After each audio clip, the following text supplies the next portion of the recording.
What are you guys talking about up here? Where I'm talking about this podcast. I know the hosts.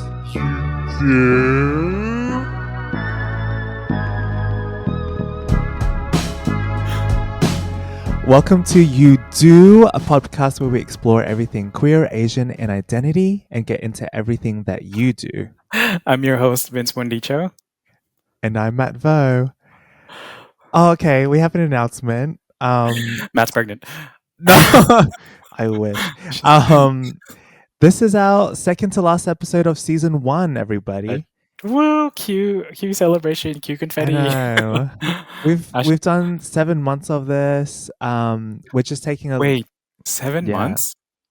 Yeah. Oh, I know. I'm actually quite terrified. I'm kind of scared. And sad. Like, I'm gonna miss this for the rest of this year, to be honest. But we're gonna use this time to just brush up our skills, promote You Do a little bit more, and like learn about the world. And yeah, I think I've just learned so much in the past 7 months. Yeah, I completely agree. I think I was a bit apprehensive actually starting this podcast because of how much I think work was kind of involved in producing and all this other stuff. And then a lot of it was like trial and error and then learning about, actually how to ask proper questions and insightful questions and all that fun stuff. And I think like exactly what you said, Matt. The rest of the year will just be upskilling and making sure that we're ready for season 2. Will be more refined, bit higher production value than just like pixelated stuff. And my, hopefully by then I'll have a better headset situation slash microphone. Yeah.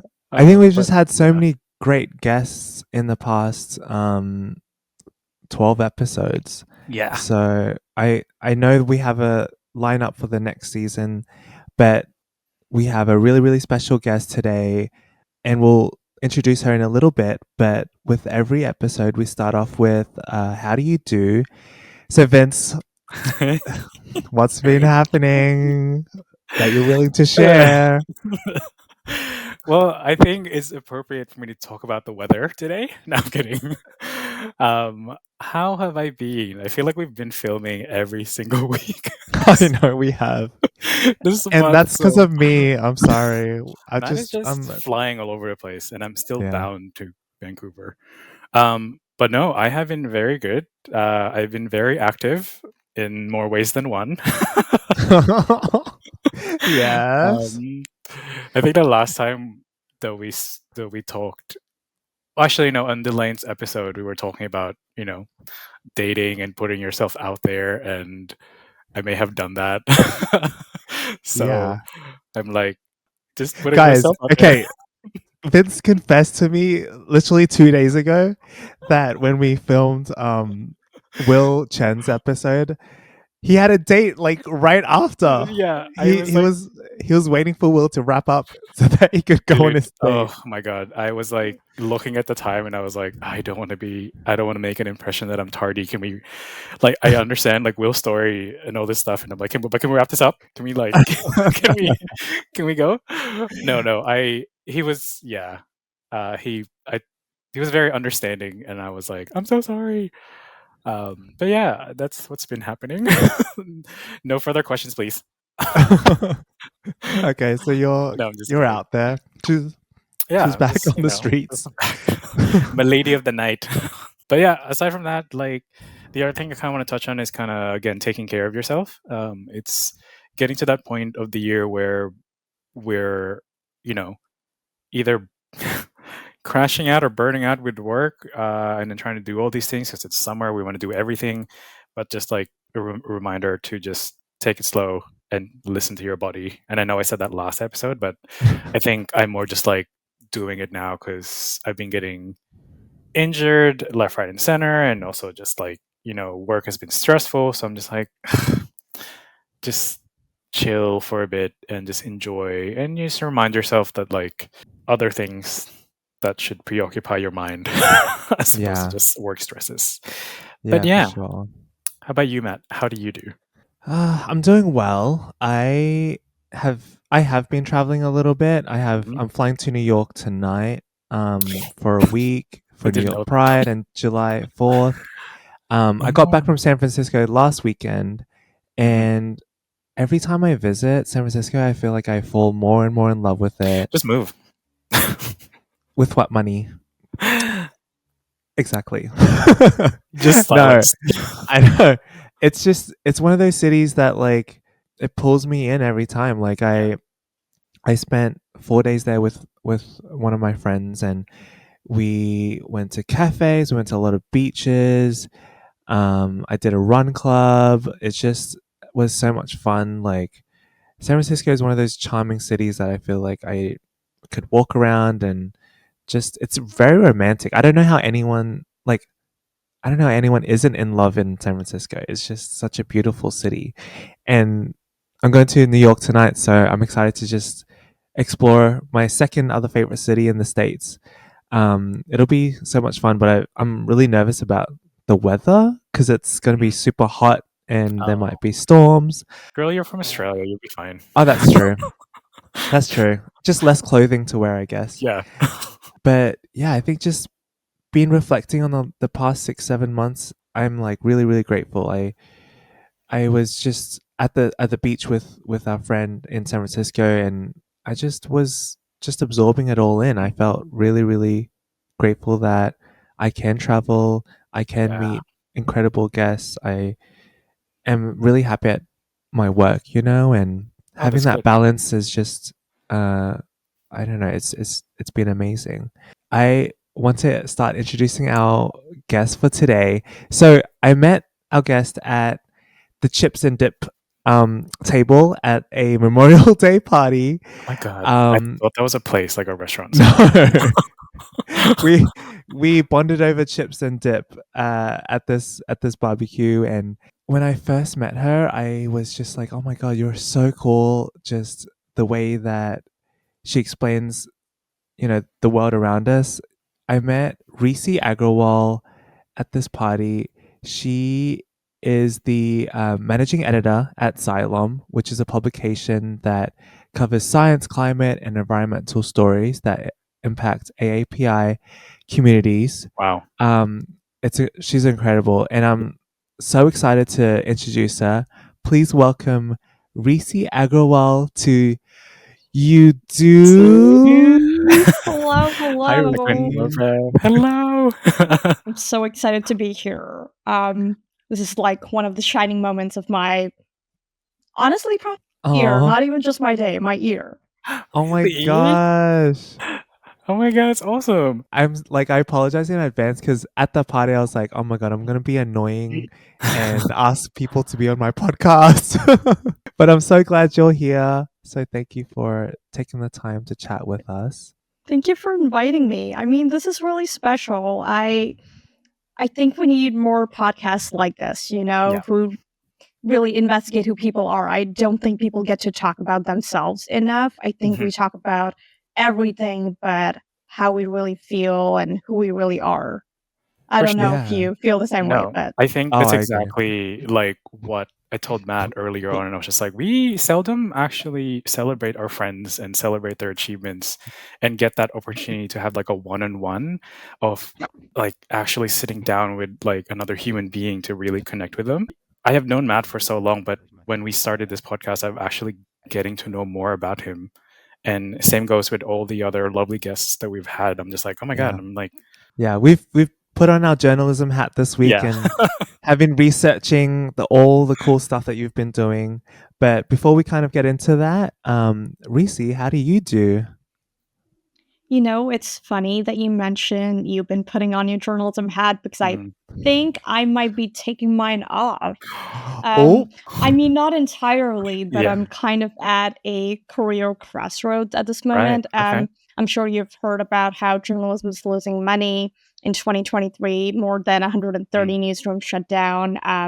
My wow. newsroom, the Xylom, actually had to pull a major fundraiser last weekend just to even pay our salaries. Like, we didn't even have enough money to Wow. pay our next salaries. Oh, So I'm wow. really considering, just I don't know. I don't know where to go next. I'm kind of like just sitting in this space in this moment, just like wondering where do I take my career? I mean, all my life I've been an environmentalist. I mean, that's the first thing that I learned to care about, the planet, right? I grew up next to a national park. So I grew up in Mumbai, which is a very, very metropolitan city in India. But most people don't know this. It's also the only city in the world that actually has a national park, an entire national park in the middle of it. Oh, wow. In the middle of it. In the middle of it. And I grew up right next to that national park. Like, that was one of my favorite spots in the entire world. Wow. And so, that's all I care about. I care about protecting the planet. I care about protecting green spaces. And I'm sitting in this moment with everything that's going on around us. And I just don't know how to proceed next, I mean, I'm sure a lot of us are feeling that way with firings. And I know a lot of people are getting laid off. And there's so much political stuff going on around us. And I'm just like, sitting in this eye of the storm and just wondering what direction of the storm will I feel most okay in. I feel like we kind of always go through those waves of like, oh, is this the right career trajectory for me, or am I making the right decision? I guess like our own curiosity kind of leads us in a sort of natural path. Growing up in Mumbai in the middle of the national park, do you think that had a huge influence on where your career took you and your, I guess, curiosity coming from like a young age to go into environmentalism? I think so. And I think it's even bigger than that, right? I think it's really hard not paying attention to all the things going on around you. I mean, I am 25. When I was growing up, you constantly heard about global warming being an issue, right? I mean, by that time, this was already an issue, and I know it's becoming bigger and bigger, and we're still not doing anything about it. But even when I was 5 years old, I was reading encyclopedias about global warming and sea level rise. And I remember reading this one particular encyclopedia that said, most coastal cities are going to go underwater by 2050. And I was like, what's going to happen to my parents if that happens? And that was my first kind of like brush with the idea of death. I'd never thought about death before. And I had a full-blown existential crisis where I couldn't like talk to anyone for a few days because I was like so concerned that, I wouldn't exist on this planet in the future. And I was 5. I mean, I was a little kid trying to deal with this big, big idea. So I think that was really my origin moment. I guess it's my origin story, if you want to call it. The origin story of me being a climate warrior. That's how I like to put it. I love that. I think since then, I've really, really tried to mold my career or just like do something good for the planet. I mean, I don't really care about making a lot of money. I don't really care about materialistic things, but I really want to make my life useful and make an impact on the world. That's amazing. So that spark in environmentalism, where did the kind of journalism come into play? Like, is it like you just observing, and is that your action or way of kind of reporting, or I guess like the things that are happening around you, just like essentially to provide a voice for the unheard? Yeah, that also came during a moment of crisis. Right. I feel like all of my major moments in life have been defined by crisis of some sort. So the journalism came in 2020 when everyone was stuck in their homes due to the pandemic. We were not doing anything. I couldn't go out to see the national park, but I could see it through my window. And, at that moment, I just like would look out my window every single morning, and the sun looked so beautiful because there was like no one was going out. There was no pollution anymore. And the grasses were green again. And the sun was so beautiful.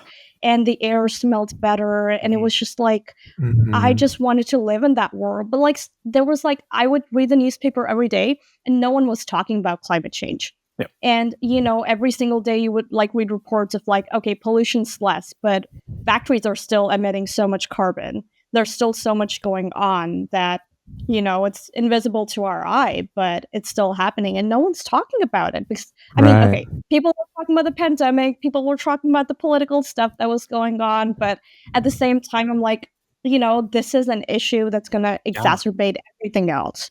So we still need to keep talking about it. I'm not saying don't talk about the rest of the stuff, but you can't really ignore this like silent killer in the background. Exactly. And that kind of just sparked that sense of like, well, I know what I'm talking about. So I majored in geology, in earth sciences. I am a climate scientist. I do know what I'm talking about. So why not just go to journalism school and figure out how to tell the biggest story of our lifetimes?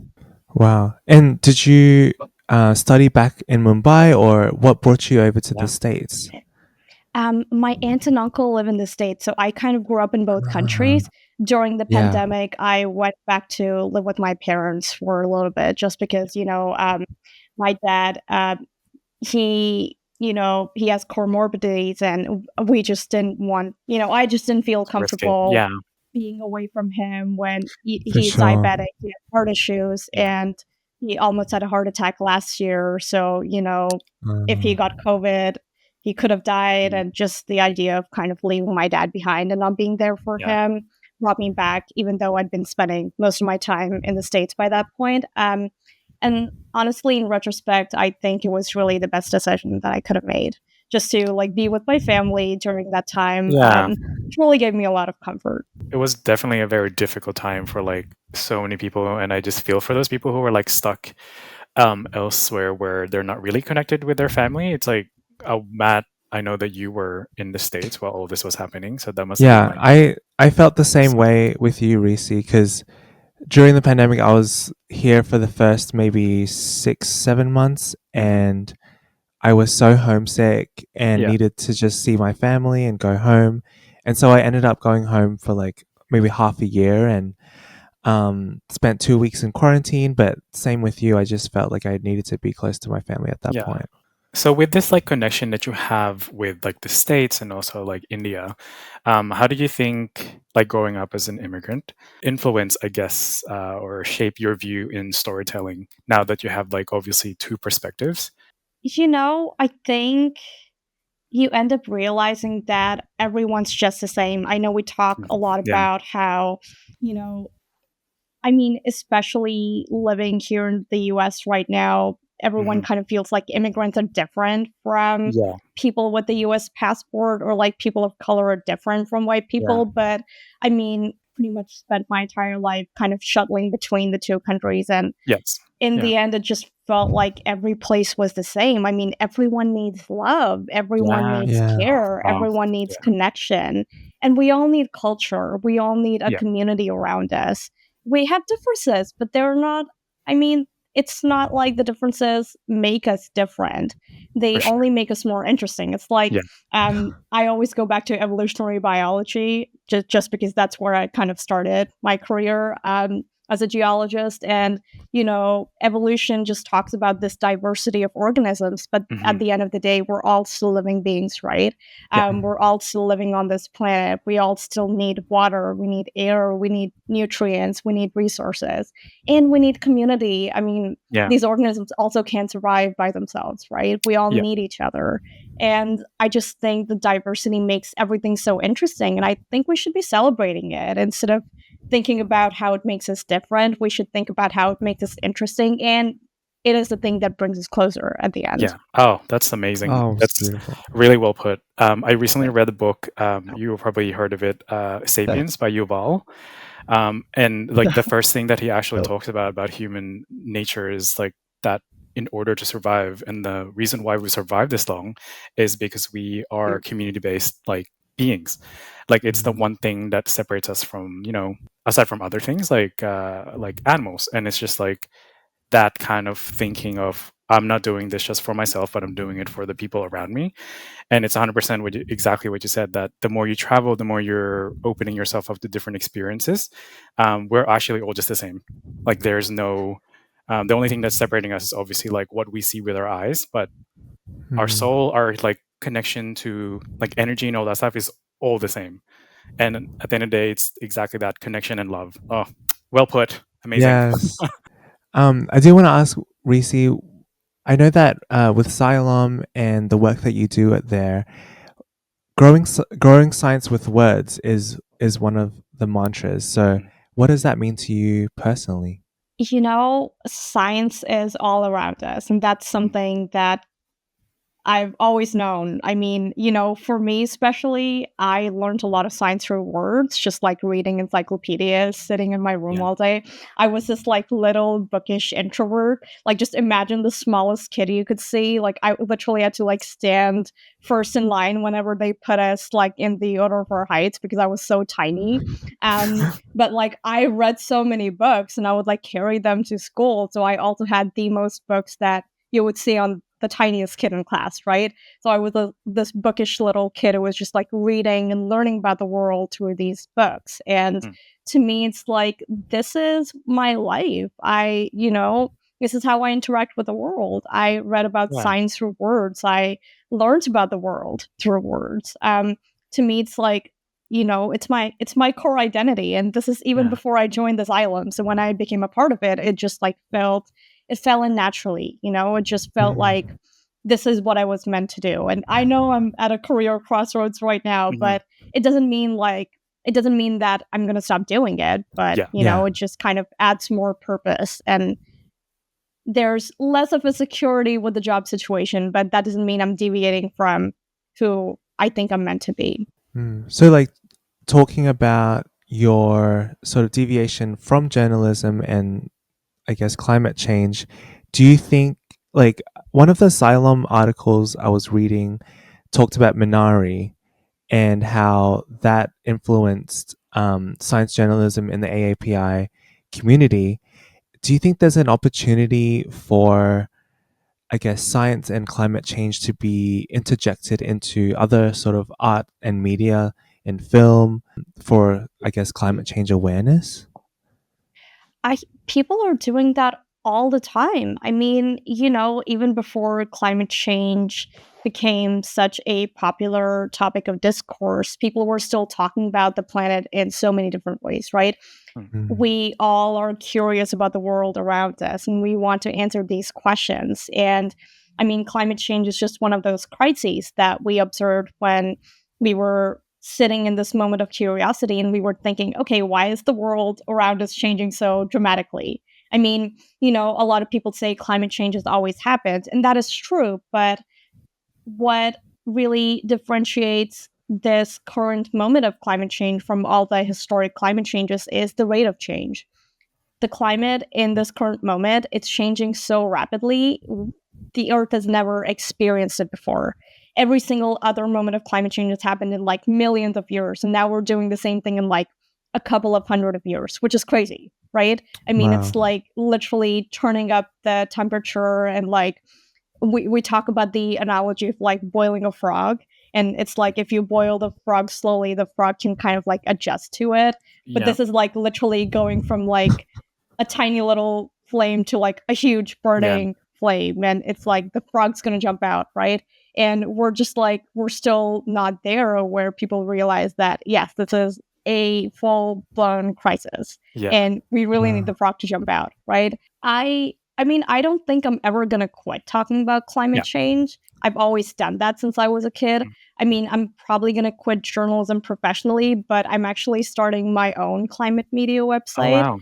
at the Yay. moment, and I'm also teaching climate communication Yeah. at USC. So I'm still in the space, but Mhm. I just don't feel secure enough. And I mean, I hate saying this, to be Mhm. honest. Yeah. I believe in journalism so much, so I hate saying this, but I just don't think I can, pay my bills with journalism at the Yeah. moment. I mean, being a 25-year-old, I'm feeling like I'm in this like quarter life crisis where I'm like, I really need to pay my bills and I just need to figure out a way to pay my bills. And um as much as I believe in journalism, I just like Yeah. feel like maybe this is not the moment where I can expect journalism to do that for me. But I'm gonna like continue doing it in my own time. I just need to find another source of revenue, guys, Yeah. unfortunately. Oh, don't we Feels. all? Yeah, it's like one of those things where you're just like, I know that I'm so grateful for my job and all this other stuff, but at the rate of how things are going economically, especially here in Vancouver, it's just like, do I need a second job just to kind of enjoy my life? And then what life will that be if I have a second job? It's like, that's not much of a life.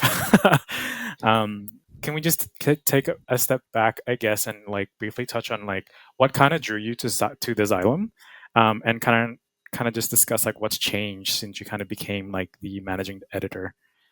Honestly, I met Alex Ip. I interviewed Mm-hmm. him when I was still a journalism student at USC. Yeah.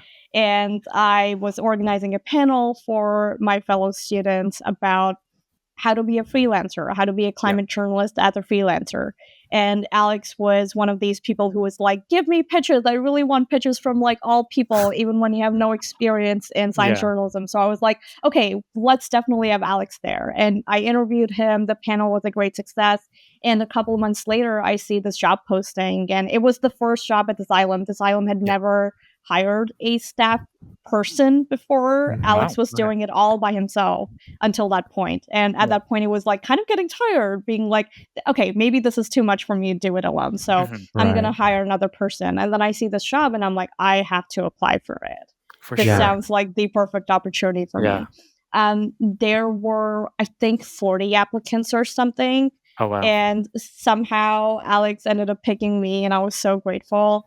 And you know, within a year, he's like, I love your work. I love how we can work together. So let me just give you more responsibilities. And I ended up becoming the managing editor of the newsroom. So it was pretty fast.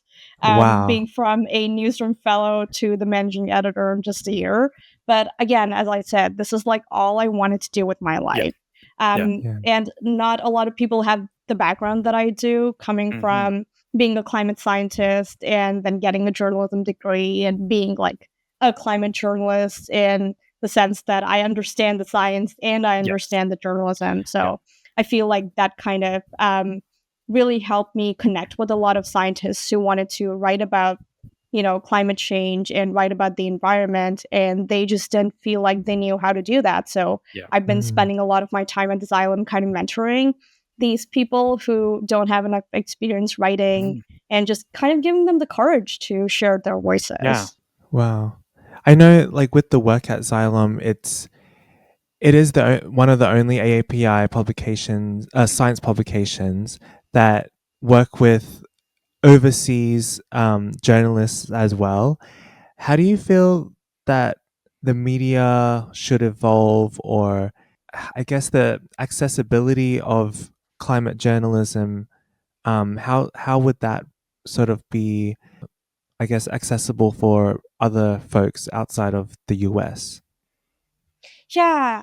I mean, the first thing that I think we really need to do is fund more science journalism. I mean, there was a chance that the Xylom wouldn't exist last week, right?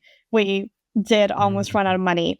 What we try to do is try to make sure we hire freelancers who are reporting in those regions and who belong to those regions. Like, we've done some reporting in Indonesia, and one of the freelancers that we work with there, his name is Gary Lotulung, and he is this amazing photographer, and he lives in Indonesia. He's Indonesian, and he reports on stories from Indonesia, which I think makes such a big difference when, you know, you're doing any kind of journalism. It's not parachute journalism. It's someone who lives in those communities and who's reporting from those communities. Like, he knows how to talk to those people. He knows how those people live because he is one of them, right? He's a community member. We often also translate those pieces into the language of the origin. You know, some of these interviews he does in the Indonesian languages, and we often translate them. There are some stories from Nepal that we've done that with. We translate those stories into Nepali, and so the people in those communities can actually benefit from the journalism that's being done by their own people, right? Wow. And we are probably one of the only outlets doing it. So I really wish there were more outlets doing this kind of work. And again, I'm just going to say this again, fund more science journalism. If anyone's hearing this who can do it, please fund more science journalism. For sure. Because when you talk about the translation of these like articles, when I was watching Minari, or even like Everything Everywhere All at Once with my parents, there is a kind of barrier because they essentially have to read it in English in subtitles, or there's like a lack of, I guess, of this connection with the film. Whereas for me, because I understand English, I think that resonates more with me. But with my parents' generation, that's a hard thing for them to grasp because it is in a different language, you know?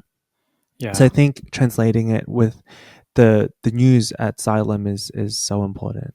Think with any kind of journalism, it's so important to meet people where they are.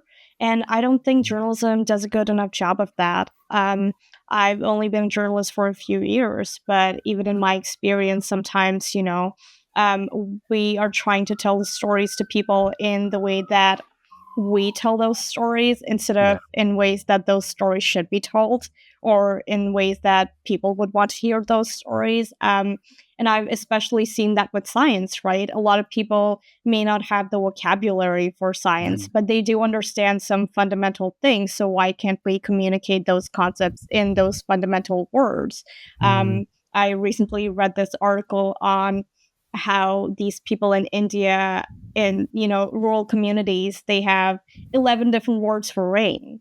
And you can communicate about the weather in those words, but they don't understand terms like climate change. So if you try to, use words for climate change, they're like, okay, this is something new to me. It doesn't make sense. But if you communicate to them in ways that do make sense to them, it's like we are all talking about the same things, but we use different language to do it. So why can't we communicate in the language that actually makes sense to someone else?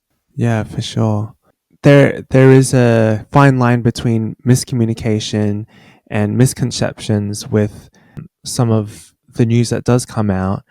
I guess, what are some of the biggest misconceptions you see in terms of sustainability or like greenwashing?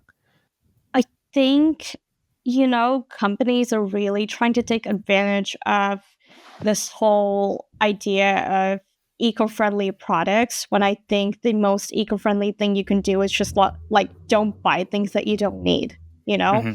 And companies are always like, okay, this is the most sustainable product on the market. And then a year later, you're going to see them release something else. And they're like, this is now the most sustainable product on the market. But it's like, the most sustainable thing is probably going to be just using that product that you have for like 10 years or however long you can use it, and I think a lot of this kind of goes back to our cultures.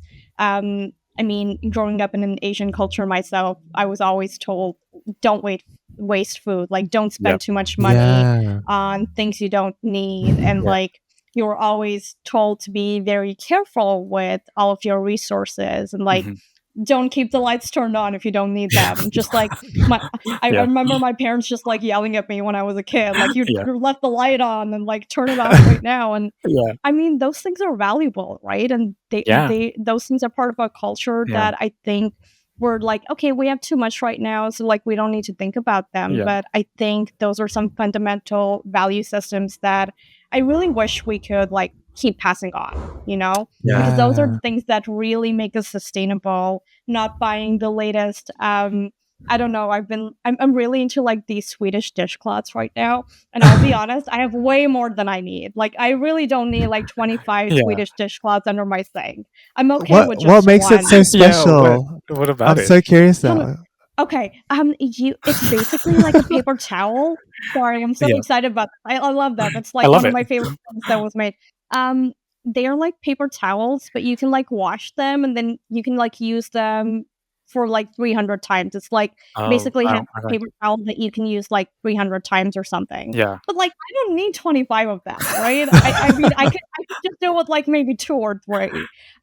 So that's what I'm talking about. Like I mean I'm guilty of this too. I'm not like trying to put blame on anyone. It's like they make them in such beautiful colors, and then I'm like, I don't have the blue That's how they one. get you.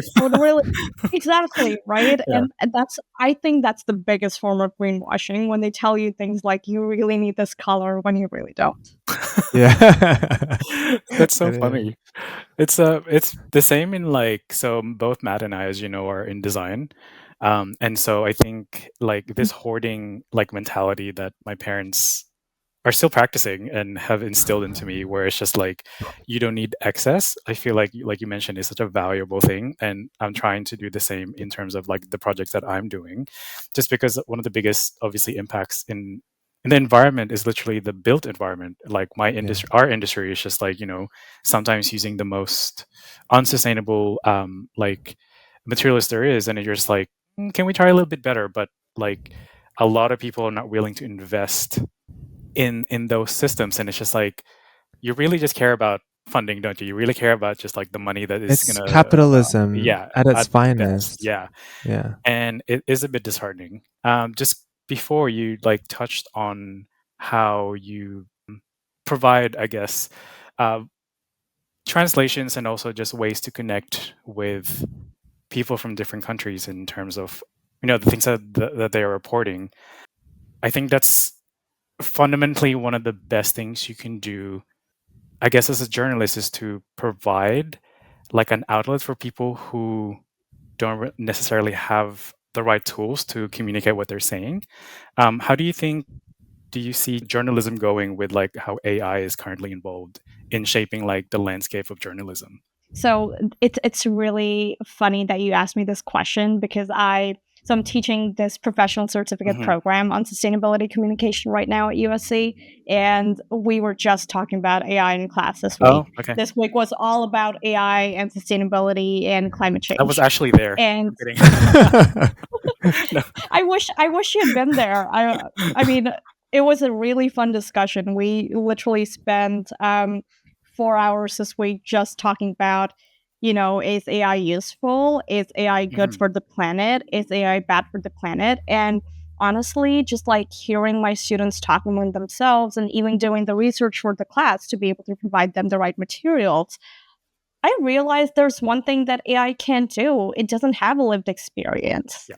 You know, AI doesn't really have that human touch that you and I do right Mhm. now. I mean, like, I'm Yeah. looking at your faces, and like, it's like, AI is so good at responding, but AI isn't really good at having its own emotion. I mean, 100%. we're all prone to having these random moments of like, these random ideas come to our heads, and there's Mhm. this like complete moment of like human creativity, or just like complete randomness that adds to creativity, right? And AI can't have that. AI doesn't have like human stories, it doesn't have a lived experience. I kind of see it as like kind of an average of all of the human experiences that Yeah. have ever existed. But that doesn't really make a story, does it? It's like it's not really a lived human Yeah. experience. So I think journalism still has so much value in the world in terms of like 100%. AI can't replace people's stories. Maybe AI is really good at like, writing data stories about science in terms of, data, what's happening in the world, giving information. But AI can't really write a story about math, right? Like, I mean, Mhm. I'm just saying AI can't replace Matt. AI can't replace Vince. AI Mhm. can't replace me. I mean, we're still Yeah. people on our own. And if we share our stories about sustainability, I think they make such a bigger impact than something that AI puts in from the internet. I mean, I don't know. I mean, that's just my take on it. Because it is from like the information that they Mhm. summarize or come up with is taken from anything that's on the Yeah. internet. So that lived experience is not It's necessarily untranslatable. always, yeah, Yeah. it's not necessarily always put online. Yes, there Mhm. are people who do TikToks and vlogs and all that stuff, but the way that we feel and love and hate and all that stuff is not projected onto an online internet source for them to kind of gather. Sometimes when we're scrolling through something and we know there's cookies that are tracking Mhm. the behavior that we're doing, it's a little scary to think about, but our lived experience is so individual, as you said. Have you either of you read 1984 by Yes, George George Orwell? Orwell. Yeah, I love that. I Yeah. love that book. It's Um, frightening. yeah, and it is, but at the same time, I mean, the whole premise is these couple of people kind of Mhm. like break away from this world, Yeah. and even this very um I can't find the right word. Oh, maybe uniform. It's like so Mm, uniform and so mundane and so Mhm. monotonous, where like all of your interactions are tracked, and like everything is under surveillance, and that's kind of how the world feels right now. But even in Yeah. those moments, there's like emotion that pops up, and that emotion can be taken away, right? It's like there's still love, there's still feelings, and no matter how much we try to suppress them, how much society tries to suppress them, it still pops up. And I think even if AI, kind of like takes over and becomes the most mainstream thing, I don't think it can take away from the lived experience of being who we are. So I think there's still some value in telling those stories that make us who we are. I mean, AI hasn't lived in India and the United States like I have. It's lived everywhere. So it has experience from everywhere, but it doesn't have my lived experience. So I think there's still some value in telling my stories. And I don't worry too much about I think AI is going to take away some of it, but AI can't take away all of it. I think at the end of the day, AI is literally just a tool. Like with anything that we're using at the moment, it's just providing ease and comfortability and like dealing with like mundane things. I think that's how I see AI. Is just like, I still have my ideas, I still have like my personal touch and things, but what I prompted to do, because I use it mainly just for like writing emails, is I'm putting my thoughts across, and then I would just say, make it professional or whatever. So it's just like, at least my ideas and my intention is still there, but it's just refining it, and I'm not letting it take away my creativity. It's more just like, it's already there, it's just that extra little bit of stuff because I now have to move on to something else. So I'm using it just to kind of just to ease my day. But for design, it's like, no, I need to sit down and do this myself, because as much as you can prompt AI to do a building, it will never have that, like, how is this light going to come through this? How, it's not going to have my eyes. It's not going to have my like experience in design. The only thing I fear, I guess, with the use of it is like we lose touch with the critical thinking side of our brain. It's like, if you see how music has evolved in the last 10-15 years with online streaming, or like we don't listen to albums anymore because of that, or like, let's see, Netflix, the quality of films that have been pushed out because of the mass release of these films. I fear that our taste and our kind of perception of a good film, a good article, a good song has, evolved because of these sorts of tools, if we are thinking about AI to be in the future. I have something to say to that, though. Yes. I don't think it's AI doing it. I think it's the people controlling AI doing it. They are pushing bad tastes onto us. It's not AI. It's the people. Yeah. Right. I mean, Vince said correctly, AI is just a tool. If you use a tool to create bad content, then all you're going to find is bad content, right? Yeah. Sure. And we talk about this with like climate misinformation all the time. AI is not creating climate misinformation, it's people. They're just using AI to like create a lot of climate misinformation and then spread it online. And I feel the same way, Matt, about like so much bad art being released out into the internet. But again, I think it's like, it's people. And it's really, I mean, it's so true. This is why we need to talk more with people and have conversations like these. And I think conversations are one of the best ways to engage people in critical thinking, because like you encounter different perspectives that make you question your own. And then you're like, okay, let me think deeper into this. And that's really why I love being a journalist, because I get to talk to so many different kinds of people. And oftentimes I'm like challenged by their ideas, but that also makes me a stronger thinker at the end of the day. And, sometimes I'm swayed by their ideas. Sometimes I'm like, no, I totally disagree with you. But at the same time, it's like, it's this discourse that makes us more human. I know you had mentioned that some of the journalism outlets have sort of shut down a lot in the last, few years because of funding. Like, why are they shutting down, and how can we support or fund these outlets? Most of them are shutting down because of funding. So historically, newspapers used to make most of their money from ad revenue. I mean, I don't know if you remember, just like even 20 years ago, there were like so many classified ad pages on newspapers, right? Yeah. And that's how they made most of their money. But with social media, most of the ad revenues now shifting towards like social media, towards like online content, and newspapers are just not being funded by these traditional sources of revenue anymore. The other thing that's been happening, a lot of people are losing trust in journalism, so they're just not funding journalism. There are a lot of people who are buying newspapers like Jeff Bezos, and then you kind of see the quality of the publication drop sometimes because it's like they're pushing on their own agenda For into sure. it, and it's not the voice of the people. It's not Yeah. what people want to read. It's like they feel like the voices are being controlled, right? And so there are so many factors that are going into it right now. But mostly it's just like a lack of funding from the right people. And so I'm always trying to push for, journalism that's being supported by communities. I think that hyper-local journalism that we all grew up with, where we had this local newspaper that was just for our community, that's dying down. And that's something that I really want to see revived.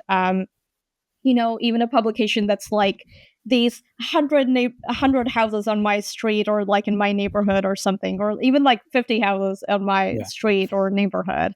And it's like we have a tiny publication all of our own, and we, write stories about the neighborhood, but sometimes include stories about the bigger world. And I think that's what we really need right now, just like to feel some sense of community and not feel like the world is too big for us and we're too tiny in it. I think that's the sense that I often get, just like being in the world, that I'm just one of like 8 point something billion people and I have no value. But within our communities, we all have value, right? And I think we just kind of need to feel like we're a part of this small tribal, in quotes, community that really feels like, this is your role, this is my role, and we all kind of like move the engine along. Yeah. Oh, that's so beautiful. Everything you said is just so like inspiring, Rhysea. Well, I'm a writer. I have to. Yeah. Things, Yeah, you are media trained. I do want to ask, to kind of round off this topic, who is Rhysea Agrawal today? What has evolved the most, and what kind of mark do you want to leave on the world? I am a climate warrior. I have always been one, and I will always be one until my dying breath.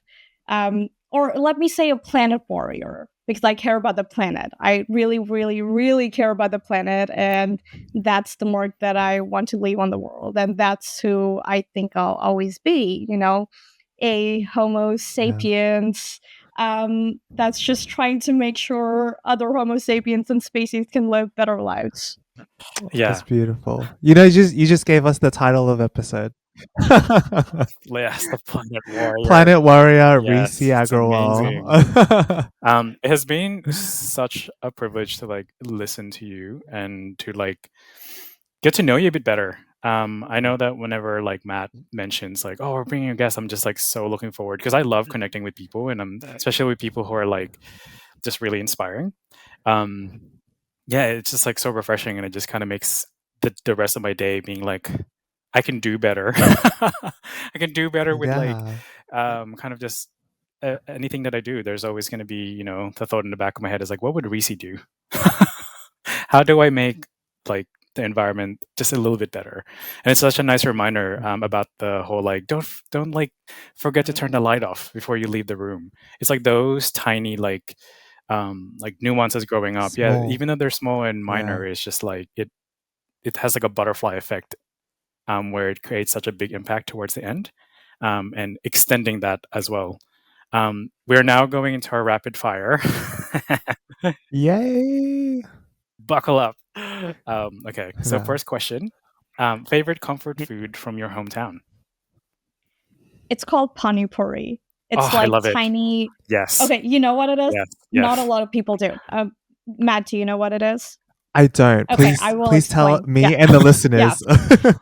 There are tiny balls made of like semolina, the same stuff that pasta is made out of, and it's like they're hollow. You basically break them up, and you fill them with like filling and a spicy water. And it's like one of my So favorite good. foods of all time. Yum. Okay, I'm gonna save this on my phone. Okay, whenever I come to Vancouver, wins, we're gonna have a pani puri party. Yes, please. Yeah, Oh, I have a lot of like love that. Indian friends, and so we always do potlucks, and it's just like, oh, God, yes, keep bringing me food. I love cooking, and I was like, I'm gonna come into your kitchen, like, teach me everything you know.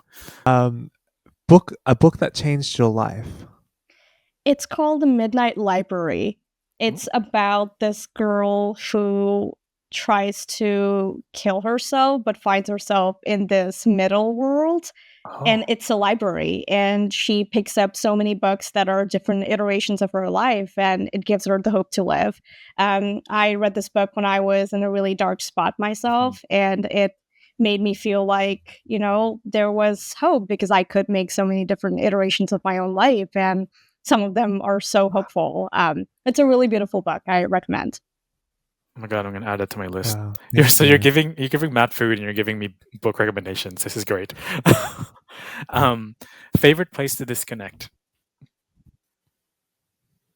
Probably a park, and I'm trying to think of which park in particular. So I live next to the Pan Pacific Park in LA, and that's, you know, whenever I feel kind of down, that's where I go. One piece of climate misinformation you would wish people would stop repeating.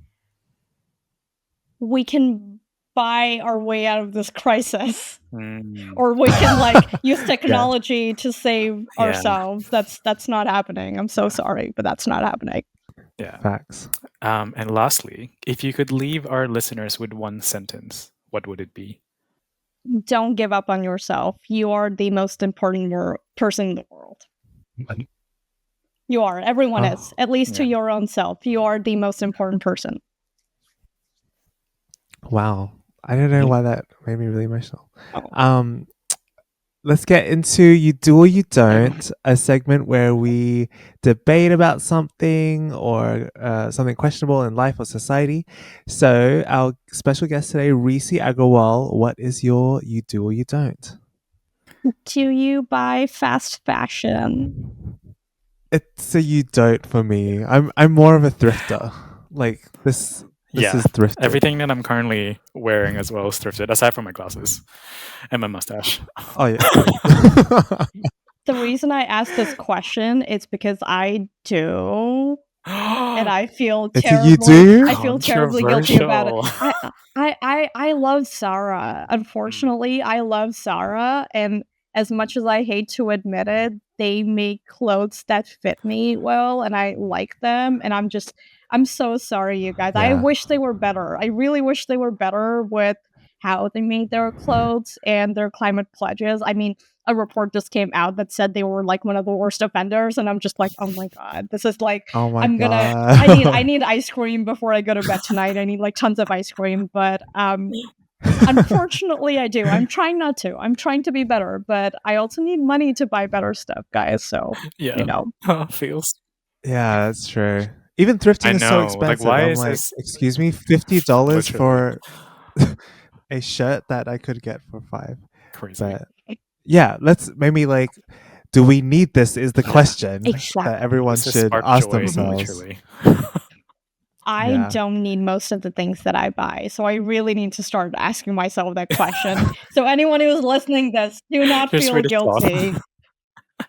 I do not need 25 Yeah. Swedish Dutch clothes. I do not need that, guys, but yes, I'm gonna You will over your Yeah. lifetime. Until they come I up with a new will keep range. listening back to this podcast and remind myself that I really need to, I'm gonna be your biggest listener for this podcast. I'm gonna listen to my own words Just over and over accountability again. buddy. Yeah, be my own accountability Yes. buddy, Yeah. and have you too do that Yeah. for me.